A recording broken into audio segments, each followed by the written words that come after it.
चाहूंगा कि आप हमारे दर्शकों को कुछ ऐसी दवाओं का नाम बताएं जो इंडिया के भी पेशेंट लेते हैं, इंडिया में भी प्रचलित है और अमेरिका में भी प्रचलित है या था, जिसको आप लोगों ने रिसर्च के बाद उसके प्रचलन पर ब्रेक लगाया है या उसको थोड़ा सा कॉशस कर दिया है। ये सिप्रोफ्लॉक्सस बहुत कॉमन है, आप हमको भी यहाँ कभी खाए होंगे, आप भी खाए होंगे, और बहुत बहुत सारे इन्फेक्शन में यूज होता है। तो वो जो दवाई हम लोगों ने और लोगों ने भी किया है अनुसंधान की, सिप्रोफ्लॉक्सासिन से वो टेंडन जो होता है ना उसको कमजोर करा देता है। तो जब हम पहले तो देने चाहते नहीं, वो लास्ट दवाई है। कोई भी इन्फेक्शन के लिए सारा दवाई खोजेंगे कि दूसरा एंटीबायोटिक दे, वो नहीं दे, और अगर देंगे तो पेशेंट को ये कह के भेजेंगे कि जरा सा भी अगर आपको दर्द हो पैर तो आप तुरंत उसको बंद कीजिए और हमको खबर दीजिए। डॉक्टर साहब जो बता रहे हैं उसका मतलब ये है कि सिप्रोफ्लॉक्सासिन जो अब जब भी आप लेते हैं तो इस बात की संभावना होती है कि पैर की जो पिंडलियां हैं, जो ये मसल्स है पैर का, वो रैप्चर कर सकता है, वहां पर आपको अनयूजुअली दर्द महसूस होगा। यहाँ की जैसे आप हम कोई भी जो सामने है, हम सामने की दुकान में जाके एक एंटीबायोटिक कोई भी खरीद सकता है, जो अमेरिका में पॉसिबल नहीं है। सिर्फ यहाँ एड़ी की पिंडलियां नहीं होती है, जो हार्ट के आगे से जो वेसल्स निकलती हैं तो वो भी रप्चर करने का चांस है। उसमें तो आपको टाइम नहीं मिलेगा, वो तो समझिए कि जानलेवा हार्ट अटैक। तो ये मतलब दवाई नहीं है, ये तो एक तरीके से इसीलिए ना मुजफ्फरपुर में आपने भी सुना होगा कि एक जापानी बुखार या इंसेफ्लाइटिस बहुत परेशान करता है। वो गर्मी जैसे आएगा तो उस मतलब एक ऐसी बीमारी जिसके बारे में वो अभी तक एक रहस्य बना हुआ है, उसका कोई क्लियर कट डायग्नोसिस है ही नहीं। तो बीइंग अ मुजफ्फरपुर रेजिडेंट बता सकते आप हैं, उस पर कुछ एकदम बता सकते हैं। उस पे हम ही लोग के कॉलीग है, सीडीसी ने काफी काम कर दिया, वो एकदम क्लियर हो गया कि उसका क्या डायग्नोसिस है। उसका डायग्नोसिस है कि आप जो बच्चे लोग जो भूखे सोते थे ना, जैसे अब बच्चे आपके घर में रहे या धूप वूप में खाए, वो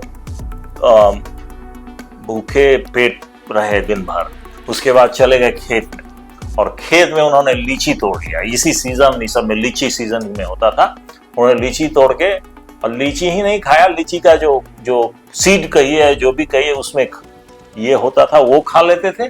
और उसमें केमिकल, अब केमिकल का नाम हमको नहीं याद आ रहा, बाद में अगर एडिटिंग में करना हो तो बता दें, वो केमिकल जिससे कारण उनका शुगर गिर जाता।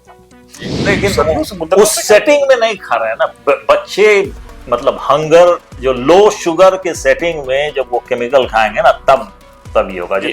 2014 के बाद, नरेंद्र मोदी के प्रधानमंत्री बनने के बाद विदेशों में भारत का इमेज बदला है।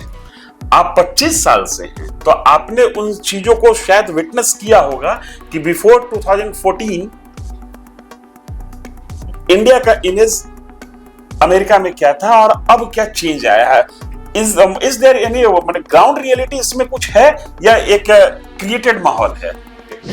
अमेरिकन्स इंडियंस को वहां पर क्या कोई चेंज नजरिए से देख रहे हैं, या जो नजर पहला था, जो इमेज आपकी पहले बनी हुई थी, वही इमेज अभी भी है? नहीं, अमेरिकन्स चेंज नजरिए से देख रहे हैं। वो अब मोदी के थ्रू देख रहे हैं कि वो इंडिया जो इवॉल्व कर रहा है, इंडिया इन्वेस्टमेंट का बहुत अपॉर्चुनिटी हो गया है। रोगी के इलाज करने वाले डॉक्टर से तो आप खूब मिले होंगे और मिलते भी होंगे, क्योंकि मनुष्य हैं तो बीमार पड़ना आपकी फितरत है। लेकिन हमारे साथ एक ऐसा शख्स मौजूद है जो रोगी का ही इलाज नहीं करता है, वो दवाओं का भी इलाज करता है। चौंकिए नहीं, मैं सही कह रहा हूं, वो दवाओं का इलाज करता है और वो इस बात को समझने की कोशिश करता है कि जो दवा रोगी को दी जा रही है वो दवा देने लायक है या नहीं है। नमस्कार, आप देखना शुरू कर चुके हैं न्यूज फॉर नेशन, और पीएमसीएच के सेंटेनरी ओकेजन के अवसर पर हमारे साथ बिहार का ही एक ऐसा डॉक्टर मौजूद है जिसका परचम आज प्रदेश से लेकर देश ही नहीं, विदेश अमेरिका तक फहरा रहा है। मुजफ्फरपुर के लाल डॉक्टर सोनल सिंह पीएमसीएच के शताब्दी समारोह में एलुमनाई मीट के मौके पर पटना आए हुए हैं। मौका मिला हमको उनसे थोड़ी बात करने की और इस बात को समझने का कि बीमार का इलाज करने वाले हमने कई डॉक्टर देखे हैं, आप दवा का इलाज करते हैं। सोनल जी, ये कैसे हो पाता है? आप दवा का इलाज क्यों करते हैं? धन्यवाद, आपने हमको मौका दिया आपसे बात करने का और बिहार की जनता से थोड़ा अपनी अब जो जानकारी बताने का। मैं वहाँ यूमास चैन मेडिकल स्कूल में बॉस्टन के नज़दीक में हूँ और मेरा ट्रेनिंग तो मेडिसिन में है, लेकिन मैं ज़्यादातर दवाई के अनुसंधान में हूँ। एक बार फिर से आप क्लियर करें, आप अमेरिका के बॉस्टन में हैं और यूनिवर्सिटी का नाम है यूमास चैन मेडिकल स्कूल। और आपकी रिस्पॉन्सिबिलिटी वहां क्या है? रिसर्च, दवाई की रिसर्च करना। जी। आप एक चीज मैं और बता रहा हूं, बिहार ही नहीं, देश के बड़े से बड़े अस्पताल में चले जाइए, आपको शायद ही कहीं रिसर्च विंग लिखा हुआ मिलेगा, लेकिन ये अमेरिका है और व्यवस्था कैसी होती है इस बात को समझिए। आप वहां कैसे सब करते हैं, मतलब दवा को ही डायग्नोज करते हैं या पेशेंट को भी डायग्नोज करते हैं? हम दोनों काम करते हैं। पेशेंट देखना जरूरी है, क्योंकि बिना पेशेंट का ये समझे हुए कि उसको क्या हो रहा है, उससे ना आइडिया बनेगा, ना पता चलेगा किस दवाई को देखना है। तो पेशेंट देखना जरूरी। हम फुल टाइम नहीं देखते हैं, पार्ट टाइम भी नहीं देखते हैं, पार्ट टाइम से कम, लेकिन अधिकांश समय दिन रात समझिए वो सिर्फ दवाई को ही देखते हैं कि भाई दवाई से क्या हो रहा है, दवाई से और ये नहीं कि सब दवाई बंद करो, लेकिन जब लेना है तो क्या पेशेंट को समझाना है कि किस आपके इफेक्ट के लिए वो तैयार रहे। अच्छा, एक चीज बताइए, पेशेंट को समझाना क्यों जरूरी है कि जो दवा आप ले रहे हैं वो आप पर कैसा असर करेगा? मेरे को तो लगता है कि जैसे ये डॉक्टर को समझना जरूरी हो सकता है, पेशेंट को क्यों समझाया जाए?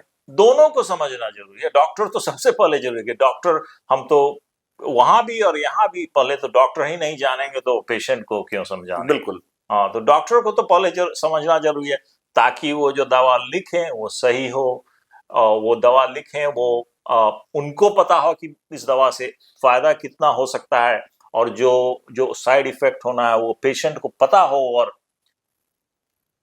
पूरी ये होने से पहले वो खबर करे और उसको रोक दे। मैं चाहूंगा कि आप हमारे दर्शकों को कुछ ऐसी दवाओं का नाम बताएं जो इंडिया के भी पेशेंट लेते हैं, इंडिया में भी प्रचलित है और अमेरिका में भी प्रचलित है या था, जिसको आप लोगों ने रिसर्च के बाद उसके प्रचलन पर ब्रेक लगाया है या उसको थोड़ा सा कॉशस कर दिया है उसके प्रति लोगों को।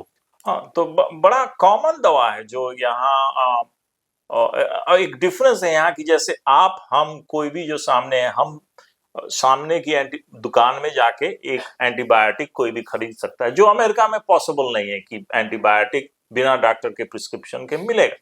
तो आप जाके एंटीबायोटिक्स मांगेंगे तो अच्छा, जैसे मेरे को बुखार लगा है, मेरे को कफ है, मेरे को नोजिया है, सर्दी है, जुकाम है, हम यहाँ जाते हैं मेडिकल शॉप में, जाके अपना कंडीशन बताते हैं और मेडिकल शॉप का जो शॉपकीपर होता है उसके पास इतना इंफॉर्मेशन होता है कि कौन सी दवाई चलाई जाए, वो दवा दे देता है। ये अमेरिका में संभव नहीं है।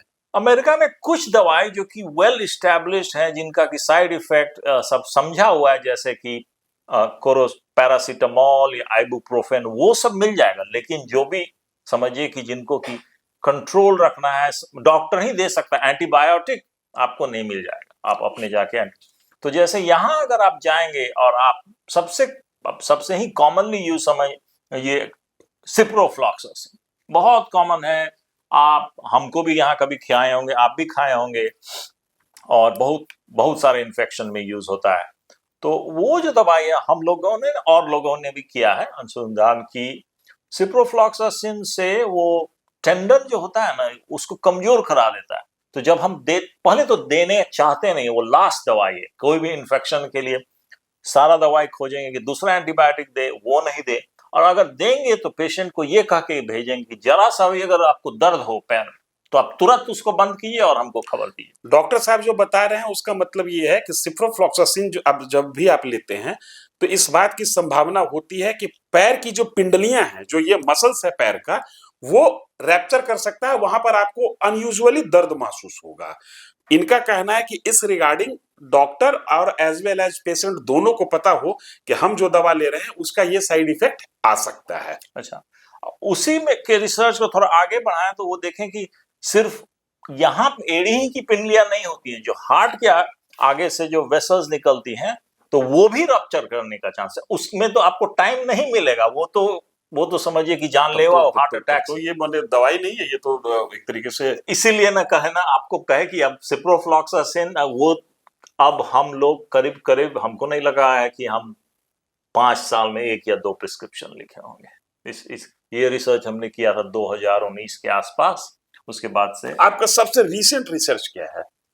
सबसे रिसेंट रिसर्च अभी जो पेपर छपा है वहाँ की प्रसिद्ध जर्नल है, journal of American medical association के इंटरनल मेडिसिन में। अभी रिसेंट रिसर्च हमने बहुत ये अनुसंधान करते हुए हम लोगों ने थोड़ा और इसको आगे बढ़ाया और कहते हैं कि हमने सोचा कि भाई डॉक्टर को एजुकेट किया जाए कि जो दवाई नहीं जरूरी है उसको नहीं ना लिखा जाए। हाँ, तो उसके लिए हमने जो सबसे बेस्ट स्टडी डिजाइन करिए, ट्रायल कहते हैं, जैसे एक ग्रुप को कुछ दिया, एक ग्रुप को कुछ नहीं दिया और तब देखें कि क्या होता है।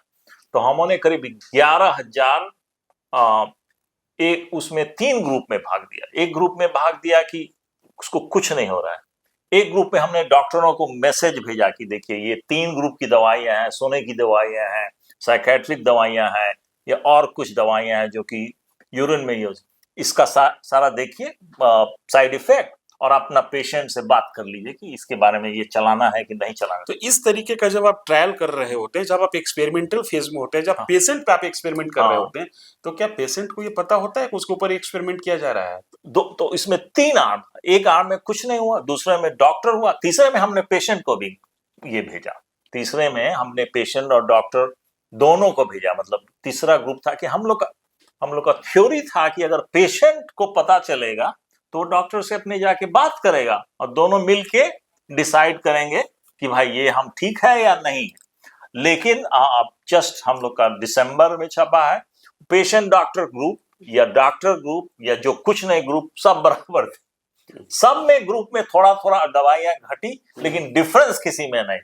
तो इसलिए कि पेशेंट हम लोग का जो हम लोगों ने कोशिश की थी वो थोड़ा समझिए कमजोर कोशिश, सिर्फ इंफॉर्मेशन दिया।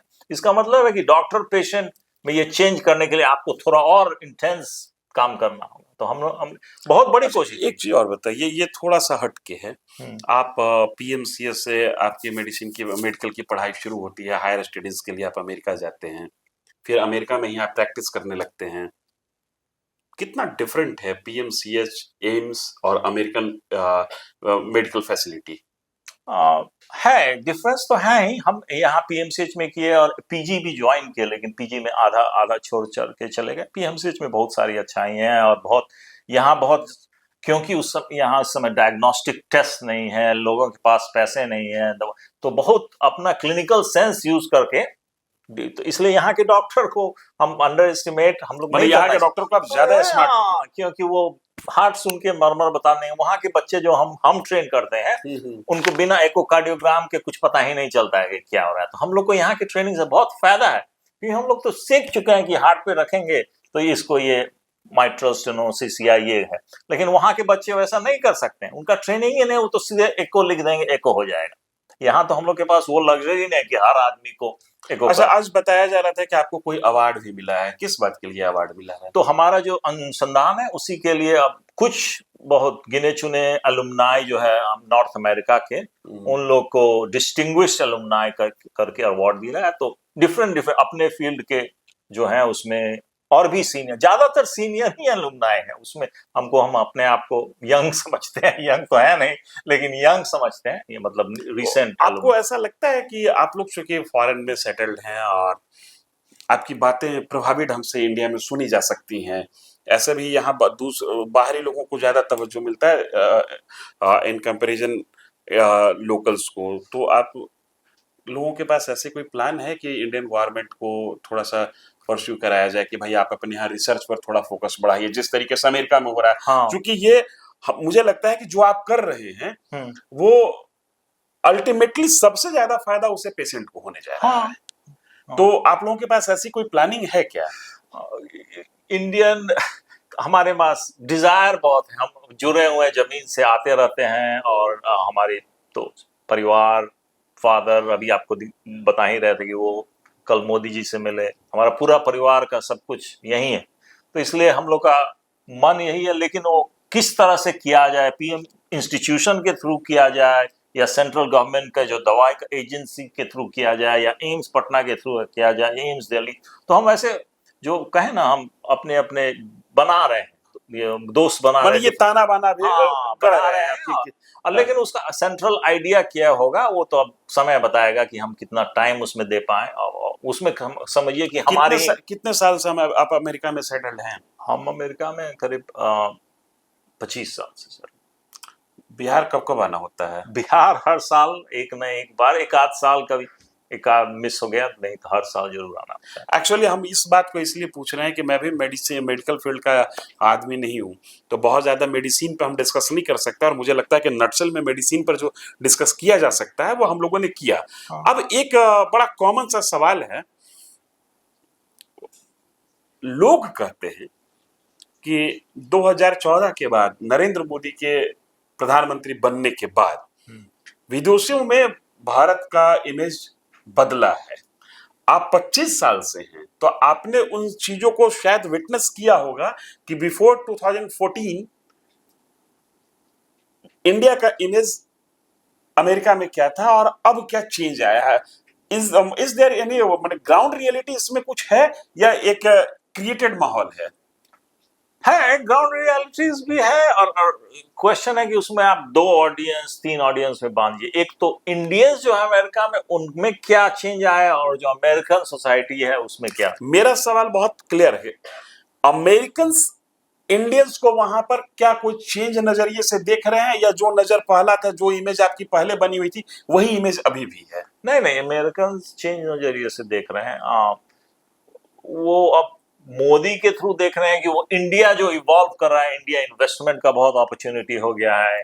इंडिया रिसर्च के मामले में तो नहीं कहेंगे, लेकिन जैसे टेक्निकल नो हाउ, जैसे IITs वाले जाते हैं या मैनेजमेंट वाले जाते हैं, या रिसर्च में भी नहीं कहेंगे नहीं। जैसे आपने हम आज कुछ लोगों ने बताया कि जो वैक्सीन का मैस प्रोडक्शन इंडिया में हुआ, सारी जो इंस्टीट्यूट है बॉम्बे की, या इंडिया ने खुद अपना कोविड का तो वो सब कुछ पॉकेट्स ऑफ रिसर्च एक्सेलेंस हैं, लेकिन जिस लेवल पे होना चाहिए वैसे नहीं। तो मोदी जी के चलते कहें या जो भी हो, अपने देश का क्रेडिट है कि ये हो रहा है काम। जब ट्रम्प कहते हैं माय डियर फ्रेंड मोदी, तो कुछ एक अलग फील देता है, लगता है कि हाँ, अब हम वो पुराना इंडिया नहीं है, कोई नया इंडिया हुआ है जिसमें अमेरिका का जो टॉप लीडर है वो माय डियर फ्रेंड कह के बात कर रहा हो, ऐसा फील होता है? हाँ, वैसा है। अब इंडियंस का तो अब दोनों पार्टी में था, पिछले दूसरे पार्टी जो हार गई उसके भी कैंडिडेट थी इंडियन, तो है। लेकिन अब थोड़ा अमेरिका में हम पॉलिटिकल इन्वायरमेंट बहुत बात नहीं करना चाहते, वो हमारा फील नहीं है। लेकिन हाँ, हम लोग को कोई एक तरह से समझिए गर्व भी महसूस होता है। और कोई अगर इंडियन गवर्नमेंट या बिहार गवर्नमेंट आपको अपने देश बुलाए, जिसके आप एक्सपर्ट हैं, उसी चीज के उसी काम को आगे बढ़ाने के लिए, तो would you like to come back? हाँ, हम क्यों नहीं आएंगे। हम तो देश का सेवा करने या अपने लोगों के साथ रहने क्यों नहीं आएंगे। और उसी हिसाब से आप बोलेंगे ना, जो बुन रहे हैं वो बना रहे हैं। हमारा तो ऐसे भी टाइज है, हमारा घर भी है मुजफ्फरपुर में, नेपाल में, हमारे फादर नेपाल में, दोनों मिला के तराई और यहाँ तो आएंगे। और हमारे थोड़ा अच्छा, मुजफ्फरपुर के यहाँ तो एक बात, फिर मैं मेडिसिन पे ही लौट रहा हूँ। मुजफ्फरपुर में आपने भी सुना होगा कि एक जापानी बुखार या इंसेफ्लाइटिस बहुत परेशान करता है। वो गर्मी जैसे आएगा तो एक ऐसी बीमारी जिसके बारे में वो अभी तक एक रहस्य बना हुआ है, उसका कोई क्लियर कट डायग्नोसिस है ही नहीं।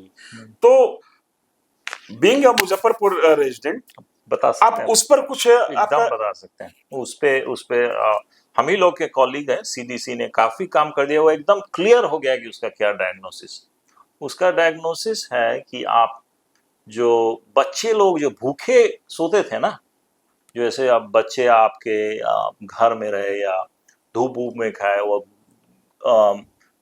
भूखे पेट रहे दिन भर, उसके बाद चले गए खेत में, और खेत में उन्होंने लीची तोड़ लिया। इसी सीजन, इस सब में लीची सीजन में होता था। उन्होंने लीची तोड़ के, और लीची ही नहीं खाया, लीची का जो सीड कहिए, जो भी कहिए, उसमें ये होता था, वो खा लेते थे। और उसमें केमिकल का नाम हमको नहीं याद आ रहा, बाद में अगर एडिटिंग में करना हो तो बता देंगे। वो केमिकल जिससे कारण उनका शुगर गिर जाता।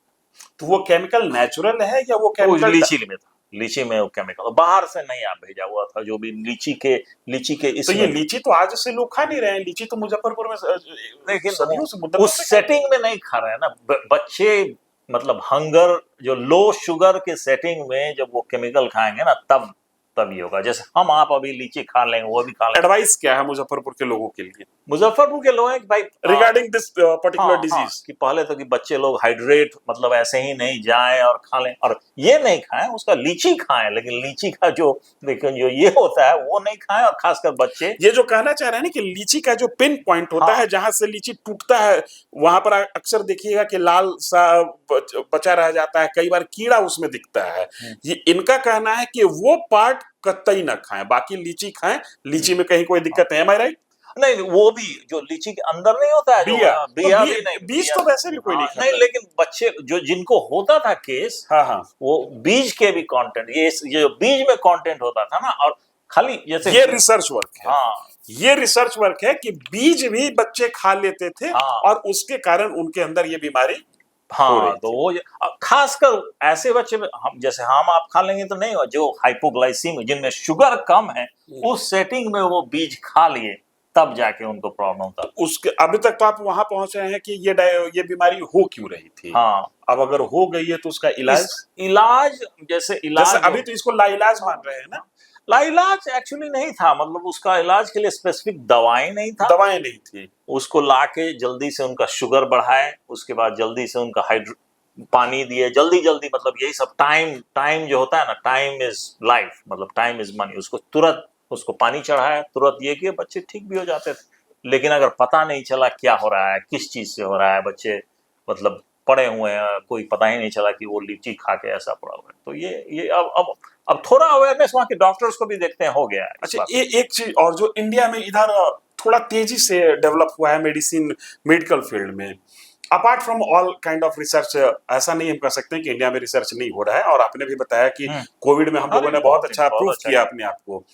एक चीज और हो रहा है, पिछले 10-12 साल से गवर्नमेंट उस पर फोकस बढ़ाए हुए है कि हम जो अपने आयुर्वेद बेस्ड जो ट्रेडिशनल इलाज का जो तरीका था हमारे यहाँ, उसके बाद योग थेरेपी को यहाँ बहुत प्रमोट किया जा रहा है, और इसको बाहर का भी सपोर्ट मिल रहा है। मतलब मेरे कहने को कि यूरोपियन कंट्रीज भी इसको एक्सेप्ट कर रहे हैं कि नहीं, योगा सिर्फ एक्सरसाइज का मामला नहीं है, ये कंप्लीट हेल्थ का मामला है। तो आप इन दोनों चीजों में, एक एलोपैथिक रिसर्च और एक ये जो हमारा ट्रेडिशनल अपना था जिसको हम रीडिस्कवर करने की कोशिश कर रहे हैं, how can you get balance between both? तो इसका हमारा 2-3 आयुर्वेद का करेंगे एक बात। तो हमारा जो हमने तो बहुत करीब 250 पेपर लिखे हैं, मतलब रिसर्च के 250। उसमें जो सबसे ज्यादा साइटेशन, मतलब जिसको कोटेबल पेपर है, जो आज भी करीब हर हफ्ता कोई और रिसर्चर उसको देता है, जिसमें हमने मेडिटेशन पे एक पेपर किया था कि माइंडफुलनेस से पेन घटता है और स्ट्रेस घटता है। माइंडफुलनेस मेडिटेशन से। 1 मिनट सर, मैं आपको रोकूंगा। मैं न्यूज फॉर नेशन के दर्शकों को बता रहा हूं कि आप गौर से सुनिए। डॉक्टर सोनल सिंह अमेरिका में बोस्टन के एक यूनिवर्सिटी में रिसर्च के डॉक्टर हैं, और ये कह रहे हैं कि मेडिटेशन से पेन कमता है। इसलिए मैं इस बात को इसलिए फोकस कर रहा हूं कि ये मेडिटेशन अगर आप करते हैं ना, तो इसमें आपका पैसा खर्च नहीं होता, इसके लिए आपको डॉक्टर के पास जाने की जरूरत नहीं है। क्या सर? हम नहीं कर रहे, हमने रिसर्च करके दिखाया है, जो 3000 आदमी हम लोग को मतलब ये प्रूफ कर चुके हैं। हाँ, कि ये मतलब पब्लिश हो चुका है। ये मतलब जो होता है, जो साइंस का तो ट्रेडमार्क होता है पीयर रिव्यू। जो पीयर रिव्यू में पब्लिश हुआ, पब्लिश ही नहीं हुआ, आपके जो वहाँ गाइडलाइंस बनते हैं उसमें आ गए, लोगों ने अब हो गया ये पेपर हम लोग को किए हुए भी 10 साल। तो सबसे ज्यादा हमारे अपने में बहुत सारे पेपर्स है, जैसे जिनके बारे में बता रहे थे अपना रिसर्च में, जो नए हैं पुराने हैं, या सिप्रोफ्लॉक्सासिन। लेकिन ये जो हमारा काम है, जो कि हमको जो और कोई नहीं करना चाहता था, ये आया प्रोजेक्ट, लोग बोला यार इसमें हम नहीं करना चाहते, कोई ऐसा इंटरेस्टिंग नहीं है। बोले कि नहीं, चलो देखते हैं इसमें क्या, मतलब हमारे माइंड में एकदम रिसर्चर की तरह एग्नोस्टिक थे, कुछ भी हो सकता है, काम कर भी सकता है, नहीं भी कर सकता है, हम जबरदस्ती क्यों दिखाएं। तो हम लोगों ने किया, तो पेन, स्ट्रेस रिडक्शन, ये दोनों में दिखता है। और सब चीज में फिर सब चीज में नहीं दिखा। सब चीज में जैसे आप साइकाट्रिक इलनेस, जो बहुत बीमार है, उन लोग में बड़ा एक समझिए कि ट्रिकी हो जाता है उन लोग को सिर्फ मेडिटेशन कराने में थोड़ा थोड़ा डेंजरस मत कहिए। मतलब ये बैलेंस है कि हाँ, मेडिटेशन सब- भी हो और मेडिसिन भी हो। हाँ, अगर सबको नहीं करा सकते हैं, सब अगर नहीं। डिजीज सीवियर है तो मेडिटेशन और मेडिसिन दोनों में balance। बैलेंस होना चाहिए। तो ये थे हमारे साथ डॉक्टर सोनल सिंह, बिहार के, मुजफ्फरपुर के। और जैसा इन्होंने बताया कि इनकी जड़ें मुजफ्फरपुर से लेकर बिहार से लेकर नेपाल तक है, और किस तरीके से ये रिसर्च करके, मैं तो बिहारी होने के नाते बिहार की ही बात ज्यादा करूंगा, लेकिन हकीकत है कि मामला जब देश की सीमा को पार कर जाता है तो फिर देश की बात होनी चाहिए। भारत से लेकर अमेरिका तक इन्होंने जो परचम फहराया है और जो इनका वर्क चल रहा है, वो हमारे लिए गर्व का विषय है। और ये गर्व का विषय तब और बड़ा हो जाता है जब ये कह रहे हैं कि मैंने मेडिटेशन पर बाकायदा रिसर्च करके पेपर प्रोड्यूस कर दिया कि मेडिटेशन कितना फायदेमंद है आम लोगों के लिए। ये बात मैं इसलिए बार बार दोहरा रहा हूं कि दवा वो सबसे ज्यादा किफायती है जिसमें पैसा न लगे और इलाज पुख्ता हो। डॉक्टर साहब, आप नेशन के साथ समय बिताए, इसके लिए धन्यवाद। और हम चाहते हैं कि आप एक रोड मैप दें गवर्नमेंट ऑफ इंडिया को कि इंडिया में किस तरीके से रिसर्च वर्क को बढ़ाया जाए, क्योंकि आपकी जो मेरिट है, आपका जो एक्सपीरियंस है, उसका फायदा हमारे देश को ज्यादा मिले, चूंकि आप पर तो इस देश का अधिकार है। हाँ। तो इसके लिए एक आग्रह होगा कि एक रोड मैप बना के गवर्नमेंट को दें, और उसके बाद फिर हम लोग साथ मिलकर काम करें और यहाँ के लोगों के लिए सेवा करके आप भी आत्मसंतुष्टि को महसूस करें। धन्यवाद।